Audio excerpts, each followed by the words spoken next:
just at this point, Canada just ain't it. It's Hi, Carolina. Mo Davis, the Travis Outsider. I'm pretty sure quite a bit older than you, and I need to ask you a question. Who lied to you? Because Canada's never been it. Never.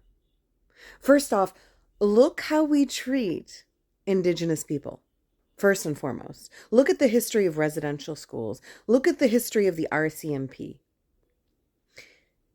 It's never been it. And we're both racialized people, but you are in Ontario and I'm in New Brunswick. And I can almost confirm that we're both daughters of immigrants. And I can tell you that your parents stayed in Ontario because they were smart enough to know that if they went anywhere else, they'd make it even more obvious to their kids that Canada ain't it and has never been it. And let's talk about medical services since it's one of the things you talk about. We rank among the worst in the world, and we always have. While we're mocking third world countries, their doctors are actually often trained either by European systems or in Europe to learn very advanced medical advancements, medical research, medical information. We have other countries that are literally transplanting successfully ectopic pregnancies, some of them considered third world countries.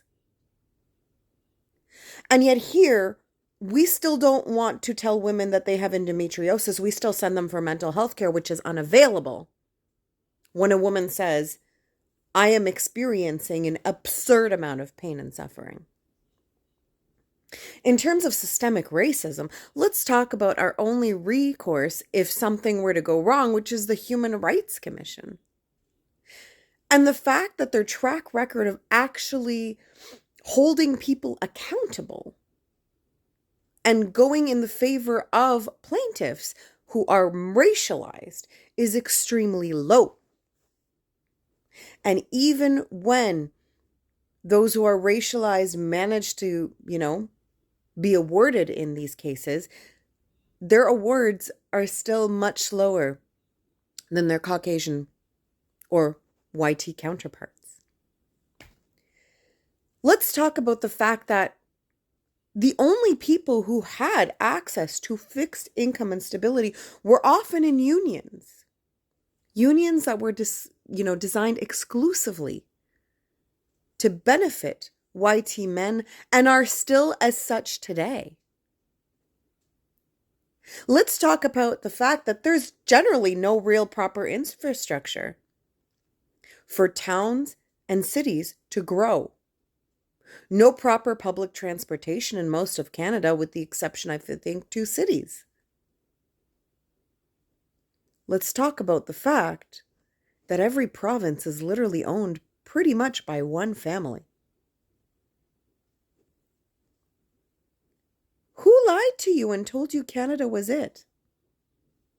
It's never been it. Will it ever be it? I don't know. But you're looking at going to the US. Have you ever considered taking your passport and going abroad? Because people from third world countries have figured out by simply coming to their colonizer's land, getting their colonizer's passport, because YT supremacy is so embedded in the colonized lands that the diaspora originates from, that we've figured out that coming to countries like here, just simply biting our teeth till we get the passports and leave the shenanigans of the shittiness of it all, we go back and we live so well. Because also, let's keep in mind that while everyone is celebrating Africa, Africa has a lot of control issues politically.